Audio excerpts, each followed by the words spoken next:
If each year looks just like the last, it's not a life, it's a loop. Our biggest challenge is not outside. Our biggest challenge is to break the habit of being ourselves, to break our addictive patterns, to break our belief systems. Belief binds, truth liberates. We'll rarely question anything but the beliefs that we hold dearly. And what becomes the thoughts that you think over and over again becomes your beliefs. Our beliefs are nothing but our most practiced thoughts. जो विचार आपने बार बार सोचा गया है वही आपका विश्वास बन जाता है, वही आपके बिलीफ बन जाता है। वो विश्वास से कब अंधविश्वास बदल गया पता ही नहीं चलेगा।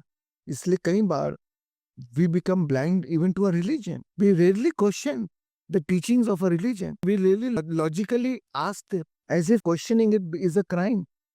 How can you ask your religion? How can you question religion? The dogmas of the religion. But I say always have a healthy skepticism. Question everything. No matter what I am sharing, question it until it logically appeals to you. Until you apply it and you say, yes, it works. Don't accept it. Just because it is in some sacred scriptures, just because पुराणों में है तो मैं पुराण को भी प्रमाण नहीं मानता. No, I'm not saying it is wrong, but I'll not believe it blindly. Because if anything you believe blindly, then where is the scope for your intellect? You're curtailing your free will. We are all gods. We have the free will. Why do I lose my godlyhood? Where do I get to find my own way? We're all unique. Maybe your way is not the right way for me. Maybe my way is not the right way for you. It's not my way or the highway. 10 different people can have 10 different ways, and all can be right for each one of us. Or you Hindu can be right. For me, maybe other religion can be right. For somebody, no religion can be right. If something else is right, for them, maybe the quantum science is the right thing. To challenge yourself, challenge the family belief system, break the habit of being yourself. That is when transformation happens. That is when exploration happens.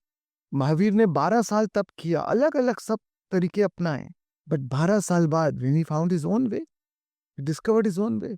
Buddha ने 6 साल तप किया, after 6 years he found his own way.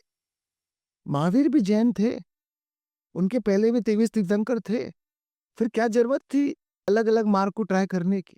So friends, we are all unique. We all should explore our free will. Have a scientific temper. Experiment it. Try it. Maybe one meditation, I feel that is the best meditation for me. But maybe that is not the best meditation for you. And also in different time, different teachings can be the right. Our right and wrong changes from time to time. What we felt right during our college days may not felt right now. So right and wrong also changes from time to time. So it's all relative. It's all relative to your state of being. The truth is also relative to your state of consciousness. I see people fighting for their own belief system, fighting for their own dogmas. My religion is the only right religion. My nation is the only right nation. My beliefs is the only right beliefs. सबसे बड़ी आदत डालना है अपनी आदतों को तोड़ने की. That is when a caterpillar turns into a butterfly. Whatever you learn from a mother, father, teacher, preacher, minister, trend, friends, religion, nation, question everything. We are not same. We are not equals. We are all unique expression of divine. And the world is beautiful because of the differences. If there's only one flower, all roses, a garden will not look that beautiful. But a garden with many flowers, many varieties looks so beautiful. So challenge yourself. Overcome yourself. Overcome and overcome until you become. The process of overcoming is the process of becoming. A lot of time people ask me, why do you teach manifestation? Do we really need to manifest anything? Manifestation is just my marketing buzzword. What is important is the transformation in the process of manifestation.